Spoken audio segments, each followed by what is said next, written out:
Chapter 1. The weight of perfect. Christine Baxter woke to the sound of her phone buzzing on the nightstand. Another calendar alert. Another meeting. Another day that already felt too full. She rolled onto her back, staring at the pale morning light that crept through the slats of her blinds. For a moment, she let herself stay there, breathing in the silence of her apartment, the soft hum of the refrigerator, the faint tick of the clock on the wall. Everything was neat, predictable, controlled, perfect. That was the word people always used for her. Christine Baxter, the girl who made it. Founder and CEO of Bright Motive, one of the fastest growing startups on the East Coast. The first in her family to go to college. The one who didn't just leave their small hometown, but left orbit entirely. Her parents bragged about her. Her younger cousins idolized her. Her high school friends reposted her LinkedIn updates like she was a celebrity. And yet, as she stared at the ceiling that morning, all she could think was, I don't feel perfect. I feel tired. The coffee maker gurgled to life as she padded barefoot into the kitchen, her mind already ticking through her day. Investor call at 10, design review at noon, late lunch with her CFO. Then maybe she'd finally answer those messages from her one remaining single friend, Kara. Kara had texted her 2 nights ago. Kara, blind date. Friday. He's normal, I swear. Christine, define normal. Kara, breathes, employed, doesn't own snakes. Christine, high standards. Christine had smiled at the time, but now the thought made her stomach twist. The last normal date had left her sitting alone in a restaurant with an untouched slice of cheesecake and the echo of a man who had vanished halfway through dessert. No text, no explanation, just gone. She still remembered how the waiter had looked at her, pity softening his expression as he cleared the second plate. That had been 3 months ago, and yet, despite every promise she made to herself never to try again, she'd said yes to Kara. Because saying no would have been admitting something she wasn't ready to face. That somewhere between building an empire and burning out, she'd lost everyone. By mid-morning, the office was alive with the sound of keys clicking and phones buzzing. The air smelled faintly of espresso and ambition. Christine walked the floor, her heels soft on the polished concrete, offering nods and quiet encouragements as she passed her small but devoted team. They looked up to her, literally and figuratively. The kind of admiration that warmed and exhausted her in equal measure. When she reached her glass-walled office, she caught her reflection in the door, tailored navy dress, neat hair, calm eyes that didn't quite reach her smile. She looked like the woman she'd always wanted to be. She wasn't sure she liked her. Her assistant, Marcy, poked her head in. Investors pushed the call to 1. Something about a time zone mix-up. You've got an extra hour. Christine nodded. Thanks. As the door clicked shut, the quiet settled again. She looked toward the corner of her office, where a small brass lamp sat on a side table. It didn't belong there. It had been her grandfather's, a relic from her apartment that she'd brought in when she first started Bright Motive. A little piece of home. The lamp flickered. Christine frowned. Not you too, she muttered, giving the base a light tap. The bulb glowed steadily again. When she was a kid, her grandfather used to say, light's just a way of saying I'm near. She smiled at the memory, then brushed it off and turned back to her laptop. That night, the date was fine. His name was Evan. He worked in marketing. He was funny, in the kind of way that people who read a lot of self-help books were funny, overly practiced, a little too polished. But he listened. He smiled at the right moments. He told her she was refreshing, which was a new one. For an hour, Christine thought maybe this time would be different. Then, halfway through dessert, she excused herself to the restroom. When she came back, the seat was empty. Her smile froze. She looked around. The waiter shrugged helplessly. The check sat folded neatly on the table, with a receipt showing payment in cash. She sat down, trying to process the sudden, hollow silence where conversation had been seconds before. Her phone stayed dark. No message. No call. Just gone. Her stomach twisted. Again? By the time she got home, the city lights were blurring through the rain. She kicked off her shoes and sank into the old reading chair beside her grandfather's lamp. I'm starting to think I'm cursed, she muttered, pulling the throw blanket over her knees. The lamp's light flickered once, twice, then went out. Christine frowned, sitting up. Oh, come on. She reached for the switch. Nothing. Check the plug. Still in. She replaced the bulb with a spare from the drawer. No change. Finally, she tested the same bulb in another lamp across the room. It worked perfectly. Her heart slowed. Grandpa, she whispered before she could stop herself. The air felt stiller, warmer, not frightening, just different. A faint smell of pipe tobacco drifted through the room. She let out a shaky laugh. You're not funny. The silence that followed was strangely gentle, almost affectionate. Christine sank back into her chair, hand brushing the cool brass of the lamp's base. You'd better not be haunting me, she murmured. I have enough problems. But deep down, something about the flickering light comforted her. And somewhere, in the quiet between breaths, a whisper brushed the edges of her thoughts. You're not alone, Chrissy. Chapter 2. Flicker. Christine didn't sleep much that night. Every time she closed her eyes, she saw the lamp, its golden light pulsing faintly, as if alive. The room had been quiet except for the soft tick of her grandfather's old clock and the faint hum of the city outside her window. When she finally drifted off, she dreamed she was sitting in her childhood home, sunlight pouring through lace curtains. Her grandfather sat in his favorite chair, pipe smoke curling around him like mist. He didn't speak, just smiled at her the way he used to, patient, proud. When she woke, the faint smell of tobacco still lingered. She sat up, heart pounding, whispering into the stillness, "You're not real." But something deep inside her wasn't so sure. By morning, she'd convinced herself it was fatigue. Between work, stress, and that mortifying date, her brain was just playing tricks on her. Still, when she passed the lamp in the living room, she found herself hesitating, hand half lifted, like she expected it to spark to life again. It didn't. "Fine," she muttered, crossing her arms. "You win. I'll get you fixed." After a few half-hearted internet searches for antique repairs, she found a listing for Smith Restorations, a small family business 2 towns over. The website was simple, almost outdated, but the reviews were glowing. She clicked the contact form. Name, Christine Baxter. Item, antique brass lamp, early 1900s. Issue, no power, sentimental value. Urgency, moderate. Before she could talk herself out of it, she hit submit. The day blurred into motion. A product demo. 2 investor calls. Lunch eaten over her keyboard. At 5 p.m., she leaned back in her chair and rubbed her eyes, realizing with a hollow laugh that she'd been so busy solving everyone else's problems that she hadn't touched her own. Her phone buzzed. Unknown number. She hesitated before answering. Christine Baxter. "Hi, Ms. Baxter. This is Brian Smith from Smith Restorations. You sent in a request about a lamp." His voice was steady, calm, and a little rough at the edges, the kind of voice that belonged to someone who'd learned to fix things long before they learned to sell them. "Yes, that's right," she said. "It's not working at all. I've checked everything, bulb, outlet, wiring. I can't figure it out." "No problem," he said. "Antiques can be tricky. Sometimes it's a loose connection inside the base. I can swing by tomorrow morning if that works for you." "Tomorrow's perfect," she said before realizing she'd said perfect about something completely ordinary. "Great. I'll see you then," he said. "Oh, just a heads up. My daughter will be with me. Preschool's closed this week." "Oh," Christine blinked, thrown by the casualness of it. "That's fine. Appreciate it. We'll be there around 9. When the call ended, Christine found herself smiling, something she hadn't done in days. That night, she sat on the couch again, book in hand, though she barely read a word. Her eyes kept flicking toward the lamp. It stood silent beside her chair, its surface catching the glow of the city lights through the window. "I'm getting you fixed tomorrow," she murmured, tracing the carved metalwork near the base. "You'd like him, Grandpa. He sounds like someone who takes his time." The thought slipped out before she could stop it, and she laughed at herself. "Talking to furniture now. That's where we are." But somewhere in the stillness, the air warmed slightly, soft and familiar, like the feeling of a hand on her shoulder. Christine's throat tightened. "You can't just stay forever," she whispered. "You have to let me go." The lamp flickered, once, then steadied, a single pulse of light in the dim room. She froze. Her heart thudded, but not from fear. It felt like an answer. Morning came gray and drizzly. Christine spent the first hour cleaning more than she meant to, stacking papers, fluffing pillows, rearranging a vase that didn't need rearranging. She told herself it was about making a good impression, but the truth was she hadn't had a stranger in her home in months. At exactly 9, the doorbell rang. When she opened it, the first thing she saw was a little girl in a yellow raincoat, fairy wings clipped to her backpack, holding a man's hand. The man, tall, dark-haired, with kind eyes and a day's stubble, smiled apologetically. "Miss Baxter? Brian Smith. And this is my daughter, Ruby." Before Christine could respond, the little girl leaned forward, eyes wide. "Daddy," she whispered loudly. "Is she an angel?" Christine's mouth fell open. Heat rushed to her cheeks. Brian chuckled, looking down at his daughter. "Ruby, remember what we said about inside voices?" Ruby giggled. "Sorry. It's all right," Christine said, her embarrassment melting into laughter. "I don't think anyone's ever called me that before." "See?" Ruby beamed, triumphant. Christine stepped aside, smiling. "Come in." The lamps in the living room. As they walked in, Christine found herself glancing at Brian, his careful movements, the easy patience in how he guided his daughter, the quiet way his eyes took in the room without judgment. There was something grounded about him, something that made the space feel less empty. Ruby wandered toward the rocking chair in the corner, curiosity written all over her small face. Brian crouched beside the lamp. "You said it's not working at all." "Right," Christine said.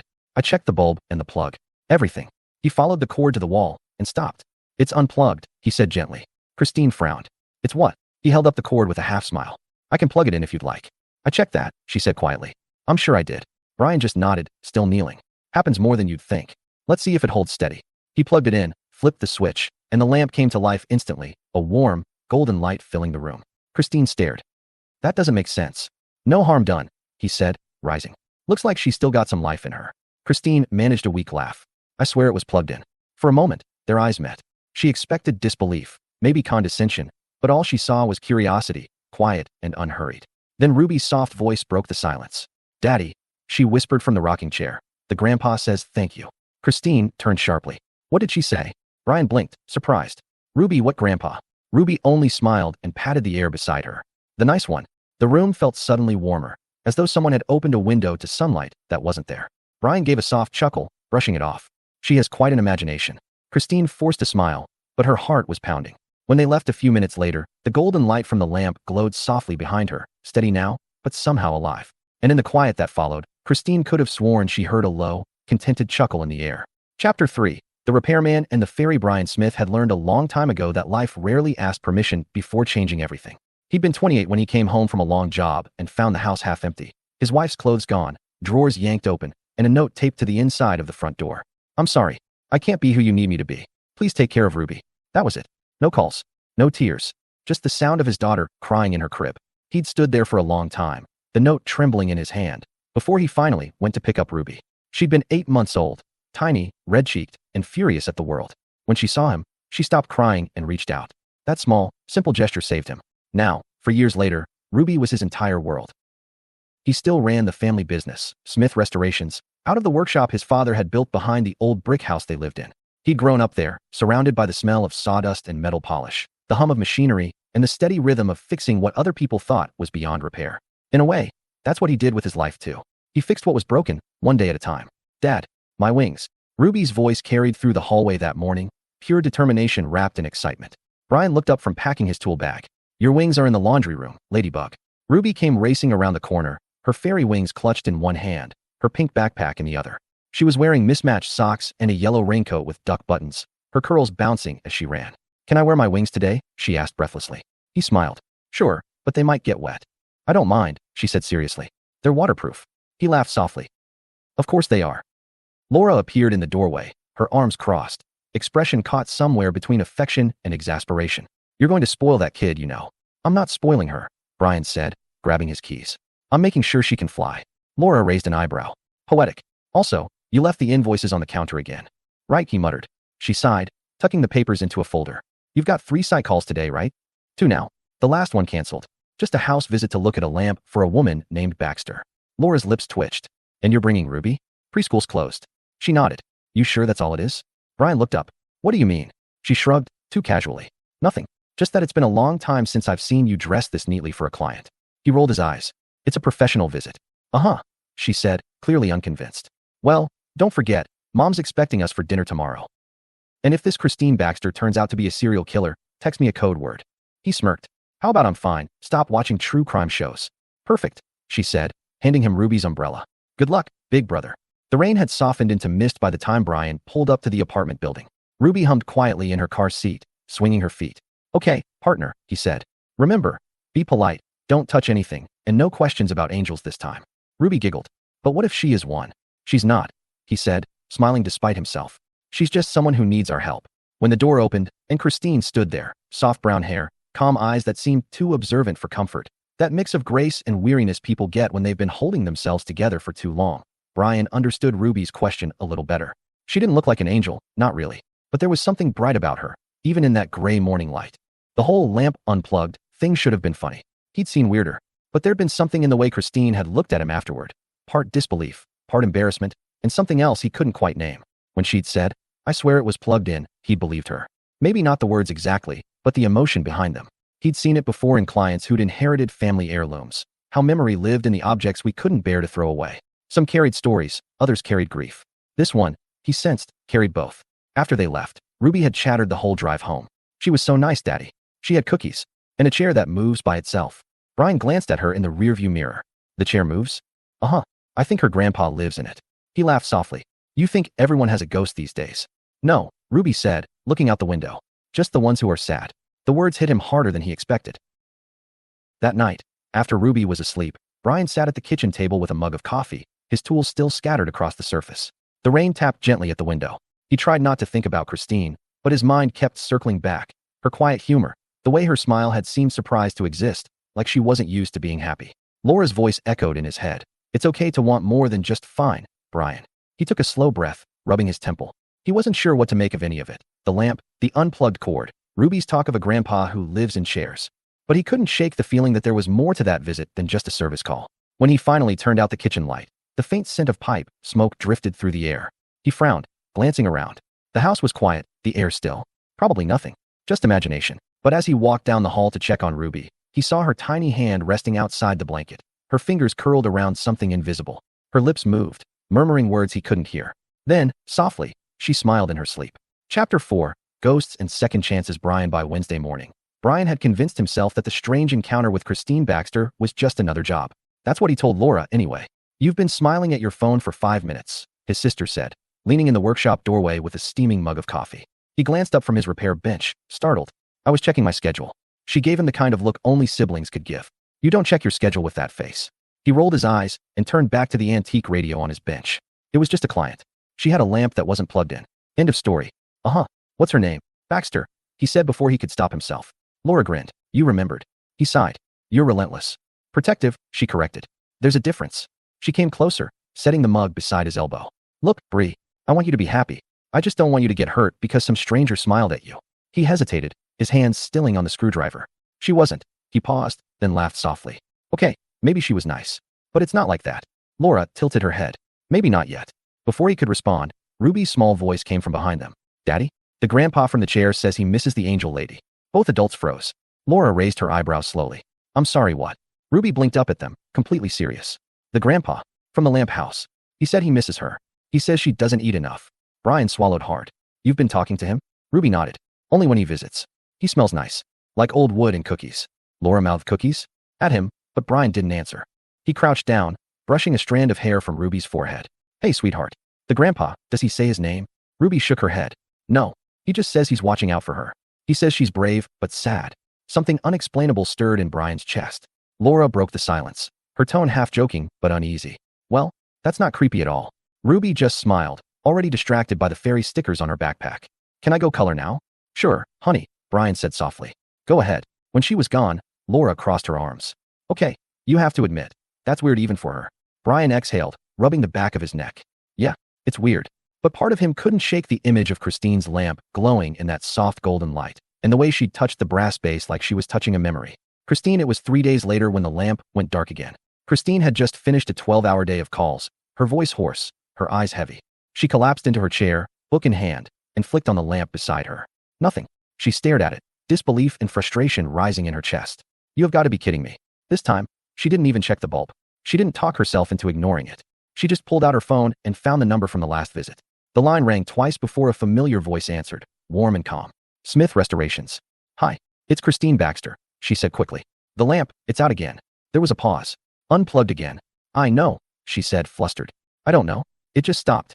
"All right," he said after a beat. "I can come by tomorrow afternoon. Same time work." "That would be great. Thank you."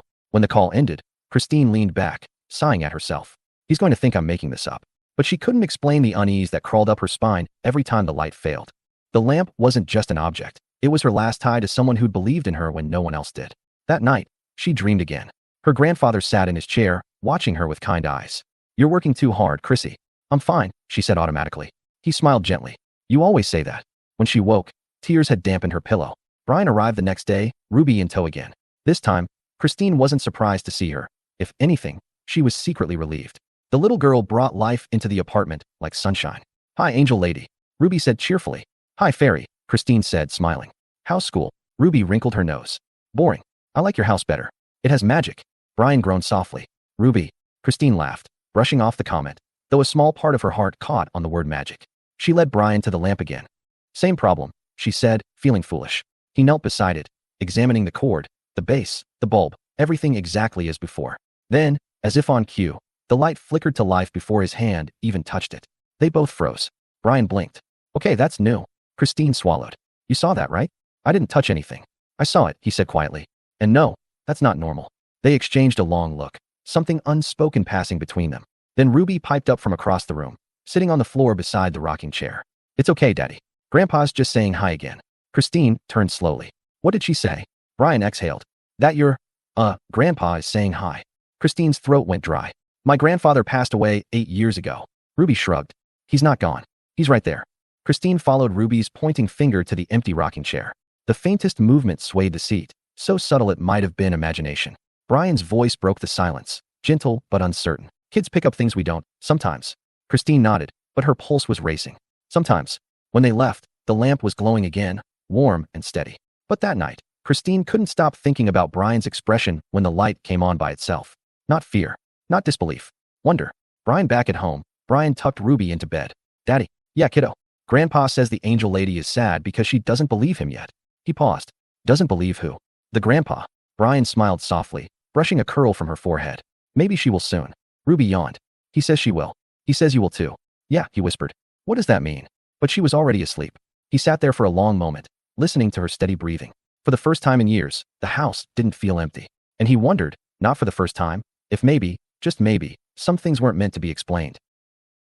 Chapter 5. The girl who talks to chairs. The next time Christine saw Brian and Ruby, it wasn't planned. In fact, she nearly ran straight into them. It was Saturday morning, the first one she'd given herself off in months. The October air was crisp, the kind that made the world smell like roasted coffee and fallen leaves. She'd left her apartment with no plan, just a coat, a scarf, and the vague hope that maybe she could remember how to be a person outside of work. She was halfway down the street when a small voice called out, "Angel lady." Christine turned, startled, to find Ruby barreling toward her, fairy wings bouncing against her backpack. Brian followed a few paces behind, a paper bag from the bakery in his hand and a slightly apologetic smile on his face. Well, if it isn't my favorite repair team, Christine said, smiling. Ruby grinned up at her. We got muffins. Chocolate chip. Blueberry, she said proudly. Daddy said chocolate for breakfast is too wild. Christine laughed, the sound feeling surprisingly light. Your dad sounds very responsible. Brian lifted an eyebrow. Only on weekdays. Their eyes met, and something quiet passed between them, an easy warmth that neither quite knew what to do with. When she found herself inviting them to sit for coffee at the corner cafe, it felt natural, like a continuation of something that had already begun.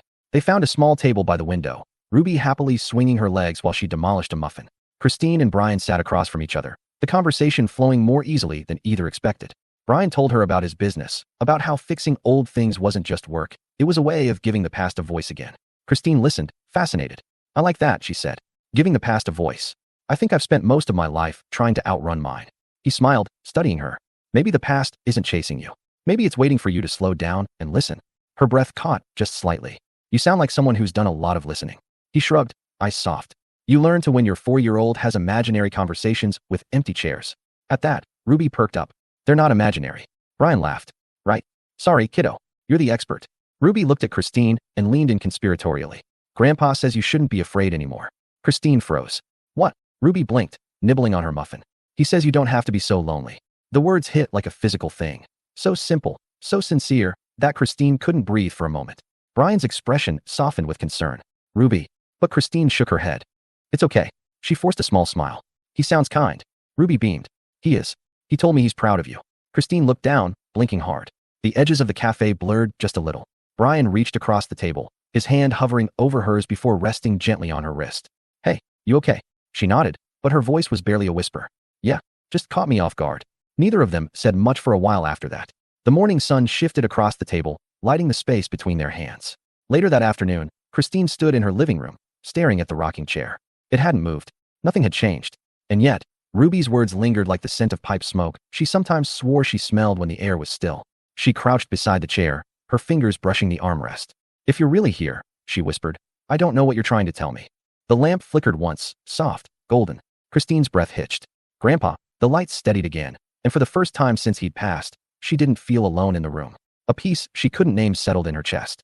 That evening, Brian tucked Ruby into bed, her fairy wings hung on the closet knob. Daddy, she murmured sleepily. Are you and the angel lady gonna be friends forever? He smiled, brushing a curl from her face. We'll see, kiddo. Ruby nodded, already drifting off. Grandpa says yes. Brian chuckled softly. Does he now? But when he turned off the light, something made him glance toward the corner of the room. For a split second, he could have sworn he saw the faint outline of a man sitting in the rocking chair by Ruby's bookshelf. An old man, smiling kindly.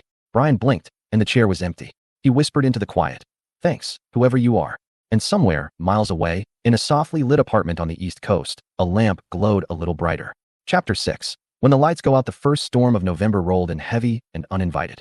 By late afternoon, the sky over the city was the color of steel. Rain streaked against Christine's office windows in sharp, slanted lines. She had been staring at the same spreadsheet for 20 minutes, reading the same sentence over and over without seeing a single word. Her team had already gone home early, roads flooding, transit warnings on the news. She'd told them to stay safe, then stayed behind herself, because the thought of returning to her empty apartment while thunder rolled outside filled her with an unfamiliar dread. When she finally shut down her laptop and stepped into the storm, she told herself it was just the weather making her uneasy. But by the time she reached her building, drenched and shivering, she knew something was different. The air in the apartment felt charged, humming softly, like the moment before lightning strikes. The moment before truth. She tossed her coat over a chair and went straight to the lamp. The brass was cool beneath her fingers, the bulb faintly glowing. "Please," she whispered. "Not tonight." A sharp crack split the air. The lights flickered once, twice. Then the entire apartment went dark. Christine gasped. "No, no, no." Her phone buzzed in her pocket. It was Brian. "Brian, you okay? Power's out everywhere." "Christine, it just went out here too." "Brian, sit tight. I can swing by. Storm's not bad on my side yet." "Christine, you don't have to." "Brian, not negotiable. I'll bring flashlights." She smiled despite herself, the tension in her shoulders easing. "Stubborn man," she muttered into the darkness. Somewhere behind her, something creaked. Christine turned slowly. The rocking chair, her grandfather's chair, was moving. Just slightly, but enough to make the hair on her arms rise. "Grandpa." The room stayed silent except for the sound of rain. She swallowed hard and stepped closer. "If you're here." Her voice trembled. "I miss you." The air warmed. The scent of pipe tobacco filled the room. And then the lamp, without power, without explanation, flickered to life. Christine's breath caught in her throat. "Grandpa," she whispered again. "What are you trying to tell me?" The answer came not in words, but in a feeling, soft, reassuring, like a hand on her shoulder. "You're not alone." The doorbell rang, making her jump. Brian stood in the hallway, soaked from the rain, a flashlight in one hand and a bag of batteries in the other. "Storm's wild out there," he said, breathless but smiling. "You okay?" Yeah. Come in." He stepped inside, water dripping onto the rug. "I didn't want you sitting here in the dark. Ruby's at Laura's tonight, so you're stuck with me." "Could be worse," she said, her voice shaking slightly from more than the cold. He noticed the tremor and frowned. "Hey, you sure you're okay?" She hesitated. "Brian," the lamp turned on. "The power's still out. I don't know how, but it's on." He blinked. "You're serious? Come see." They moved to the living room.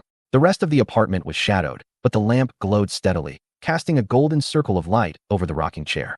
Brian stared. "That's not possible." "I thought so too." Thunder rolled through the sky, shaking the windows. He crouched beside the lamp, inspecting the cord. "Still unplugged." Christine nodded. "It turned on after I said his name." "Your grandfather?" "Yes." The two of them stood in the soft, impossible light, the silence thick with questions neither dared to voice. Then Ruby's words came back to him. "Grandpa says you don't have to be so lonely." "Maybe," Brian said quietly. "He's trying to tell you something." Christine looked at him, eyes glistening in the lamp's glow. "Like what?" He smiled faintly. "That you're not cursed, Christine. You're being looked after." She swallowed hard. "That's hard to believe." "Maybe not tonight." The storm howled outside, wind rattling the windows. The lamp flickered once, then steadied again, as if agreeing. They both laughed softly, nerves breaking just enough for warmth to slip in. When lightning flashed across the sky, Brian reached out without thinking and took her hand. "Just in case," he said. Her fingers tightened around his. "You're terrible at subtlety." "Comes with the job," he murmured. "Fixing things." Christine met his gaze, the golden light between them soft and steady. "Not everything that's broken wants to be fixed." "Maybe not," he said. "But some things just need to be understood." The thunder softened. The lamp's glow deepened. And for the first time in years, Christine didn't feel afraid of the dark. Later that night, when Brian had fallen asleep on the couch and Christine dozed in the armchair, the lamp dimmed on its own. In the faint light, the outline of an old man's hand brushed Christine's shoulder. He looked at her, peaceful, safe, and smiled. Then he turned toward Brian and Ruby's picture on her phone, still glowing faintly on the table, and nodded. His light flickered once, twice, and then it was gone. Chapter 7. What the heart remembers. The world felt strangely still the next morning. The storm had passed, leaving behind a soft gray light that slipped through Christine's curtains and painted everything in quiet silver. The air smelled faintly of rain and coffee. Someone, probably Brian, had started a pot in the kitchen. For a long moment, Christine didn't move. She sat curled up in the armchair, the blanket draped around her shoulders, watching the steam rise from the mug on the coffee table. Her eyes landed on the lamp beside her. It was off now, silent, ordinary, and yet, she could still feel it, the warmth that had filled the room the night before, the unmistakable sense of being seen. "Grandpa, was that really you?" she thought. No answer came, but somehow, she didn't need one. Brian appeared in the doorway, barefoot, his hair tousled, wearing a t-shirt that said, "Fix it or bust." He looked almost embarrassed to still be there. "Morning," he said softly. Christine smiled faintly. "You made coffee?" "I figured it was the least I could do after invading your living room." "Not invading," she said. "More like rescuing." He chuckled and handed her a mug. "Still, I owe you an apology for snoring. I didn't think I was that tired." "You weren't the only one," she admitted. "I fell asleep watching the light." Brian's gaze shifted toward the lamp. "That thing still giving you trouble?" She shook her head. "No, it's quiet now." For a few seconds, neither spoke. The air between them was heavy with everything they hadn't said yet. Finally, Christine broke the silence. "You believe it happened, don't you?" Brian took a sip of coffee before answering. "I don't think what I believe matters. I saw the light come on when it shouldn't have. That's enough for me." "But you're not freaked out." He smiled gently. Christine, I've been through enough weird in my life to know not everything has an explanation. Sometimes you just accept what's in front of you. She studied him, his calmness, the quiet way he carried himself. You've seen hard things. He nodded. Yeah, losing Jess, that was the hardest. But Ruby, she saved me from staying lost. Christine hesitated, then said softly, she's amazing. The way she talks about, well, my grandfather. It doesn't scare her. Kids don't fear what they feel is kind, Brian said. She says he makes her laugh. Christine blinked. He used to do that, even when he was sick. Something broke open in her voice. Brian set his mug down and sat across from her, hands clasped loosely. You miss him, he said quietly. I do, she whispered. He was the only person who ever made me feel like I didn't have to prove anything. I've spent my whole life trying to be what he saw in me, and I don't even know if I'm close. Brian leaned forward, his voice steady and warm. I think he knew exactly what you'd become. That's why he's still looking out for you. She met his gaze, tears threatening, but not falling. You really think he's here? I think he was, Brian said. And maybe he's making sure you're not alone before he moves on. Christine laughed softly, shaking her head. You make it sound so simple. Maybe it is. He smiled. Sometimes the heart remembers what the mind tries to forget. She sat back, letting the words sink in. What the heart remembers. She wasn't sure if he was talking about her grandfather, or something closer. Later, when Brian went to check the circuit breaker and she cleaned up the kitchen, Christine caught her reflection in the window. For the first time in a long while, she didn't look like the flawless CEO in the glossy magazine profile. She looked like someone real. When Brian returned, he held up his hands. Everything's fine now. Power steady. Lamps behaving. She smiled. You sound disappointed. Maybe I was starting to like our mystery, he teased. They stood there in the morning light, neither quite sure how to say goodbye. Finally, Brian broke the silence. Listen, Ruby would love to see you again. Maybe dinner? Nothing fancy. My sister can watch her for a bit if you'd rather just. No. Christine interrupted, surprising herself. I'd like that. Both of you. Dinner sounds perfect. Brian's grin softened into something genuine. Good. Then it's a plan. He started to leave, then turned back. Hey, Christine. Yeah. Whatever last night was, it wasn't something to be afraid of. Her throat tightened. I know. He nodded once, satisfied, and was gone. When the door closed, Christine turned to the lamp. It sat there, quietly waiting. She touched the brass base, smiling through the lump in her throat. You can rest now, Grandpa. I'm okay. The light flickered once. Just once. And somehow that was enough. Chapter 8. Dinner for 3. Christine had forgotten what it felt like to look forward to something that wasn't work. All week, between investor calls and press emails about Bright Motive's upcoming IPO, her thoughts kept drifting back to Brian and Ruby. It was ridiculous, she told herself. She was 29, not a lovesick teenager. But the truth was, she hadn't smiled this easily in years. She even caught herself humming while she cooked. By the time Saturday evening rolled around, the apartment smelled faintly of rosemary and garlic. A pot of pasta simmered on the stove, and candles flickered softly along the table.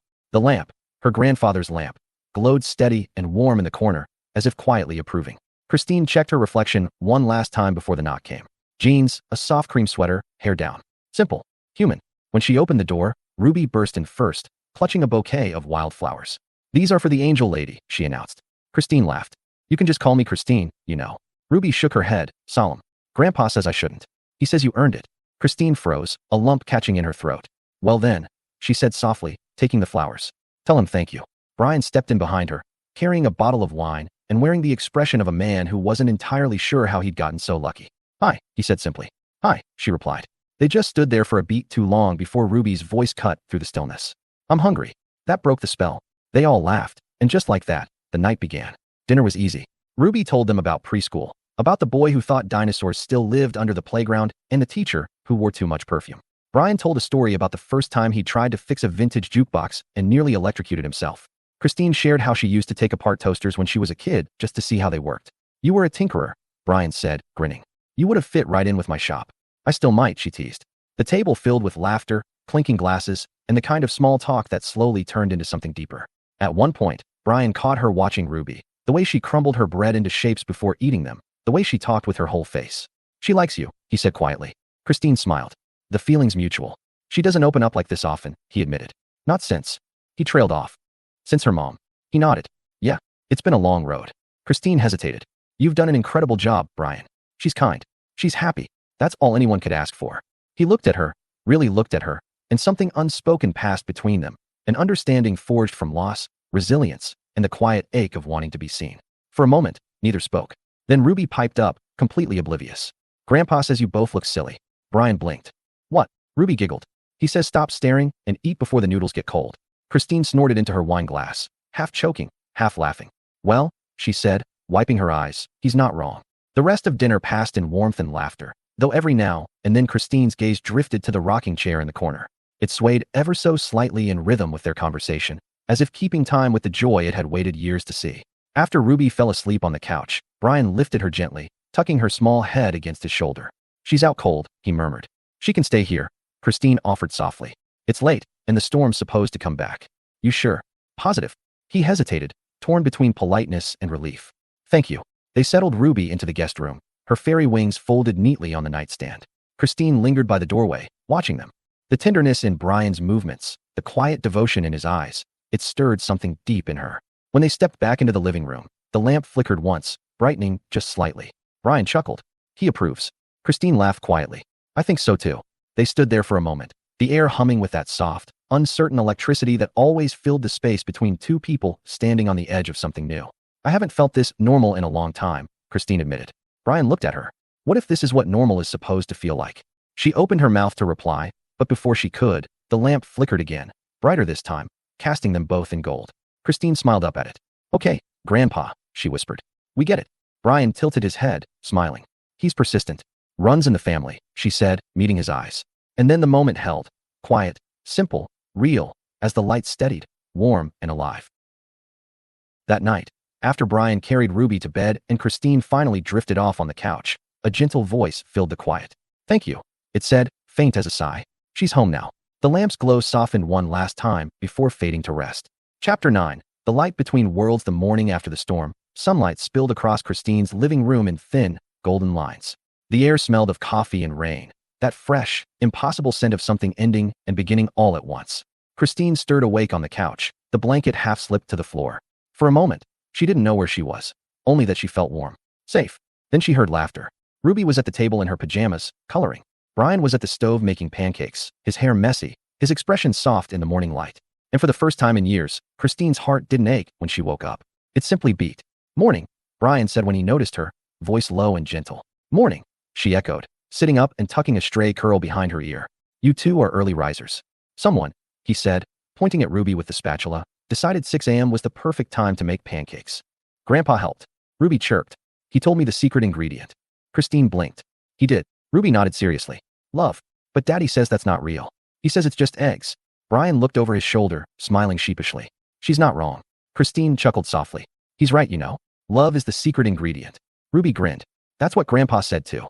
The three of them sat down together. Pancakes, orange juice, laughter echoing through the house like a song the walls hadn't heard in years. For Christine, it was everything she didn't know she'd been missing. Later that afternoon, after Brian had loaded Ruby's backpack with crayons and snacks for their trip to the park, Christine lingered by the lamp, her grandfather's lamp. The base gleamed faintly in the light, polished from Brian's last repair. She ran her fingertips along it, whispering, "Thank you." The bulb flickered once in reply, a soft pulse of light, then stillness. And for a heartbeat, she could swear she saw him there, not as a ghostly figure, but as a memory made real. Her grandfather in his old cardigan, sitting by the window, smiling the same patient, loving smile he'd worn her whole childhood. "You've done well, sweetheart," his voice seemed to say. "You've built something beautiful. Now let yourself live in it." Her throat tightened. "I miss you." "I know." She blinked, and the light steadied again. The air felt lighter somehow, freer, as if a burden she hadn't realized she was carrying had finally lifted. Brian stepped into the room then, Ruby perched on his hip. "You ready?" Christine smiled faintly. "Yeah, just saying goodbye." He frowned a little. "To who?" "To someone who finally found peace." Ruby tilted her head. "Grandpa says thank you for fixing the lamp, Daddy." Brian's breath caught, but Christine only smiled. "He's right. You did." He didn't ask what she meant, and she didn't explain. Some things didn't need words. That evening, when they came back from the park, Ruby asleep in her car seat, her hair full of wind and grass, Brian helped Christine carry her inside. "Want me to stay a bit?" he asked softly, setting the little girl down on the couch. Christine hesitated, then nodded. "Yeah, please." They sat together in the quiet, the lamplight washing over them. For a while, neither spoke. Then Christine reached for his hand. "You know," she murmured, "if someone told me a year ago that I'd meet a man because my ghost grandfather was matchmaking from the afterlife, I'd have told them to get their head checked." Brian laughed quietly. "I'd have believed it. My life's been strange for a while now." She smiled. "Strange, but good." He squeezed her hand. "Yeah, really good." The lamp flickered again, not broken, not malfunctioning, just alive. A single, golden heartbeat of light. Then it steadied, glowing warm and steady. Peaceful. Christine leaned her head against Brian's shoulder. "He's gone," she whispered. Brian looked down at her. "Gone." She nodded. "He was waiting, to make sure I wasn't alone anymore." Outside, the rain had stopped. The night sky stretched wide and quiet, stars glimmering faintly between drifting clouds. Ruby murmured in her sleep, a soft little sigh that sounded suspiciously like laughter. And in the corner of the room, the rocking chair moved once, just a small, contented motion, before settling still forever. From that night on, Christine's house was different. The air didn't hum. The lights didn't flicker. The rooms no longer felt half empty. Instead, they felt lived in. There were crayons on the kitchen table now, tiny shoes by the door, a toolbox in the hallway that Brian kept forgetting to take home, and laughter, the kind that came from somewhere deep, real, unguarded.